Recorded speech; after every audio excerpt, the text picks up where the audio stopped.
dollars, but it's Dolo. Yeah, you can call him dollars, Tito. You can call him Shapo. Ito si barkadang ano. You have Nice. dollars, you have cents. Yeah, so Yeah. you can. Yeah.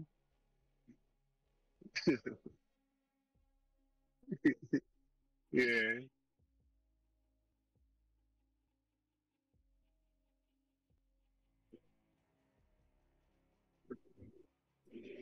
There it goes. We have dollars and we have cent. You know, right? What the heck?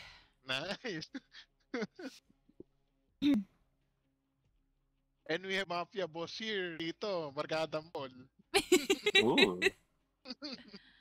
Dolus is the Pwede. godfather. Oh my god. Godfather. Yeah, Dolus is the Godfather. godfather.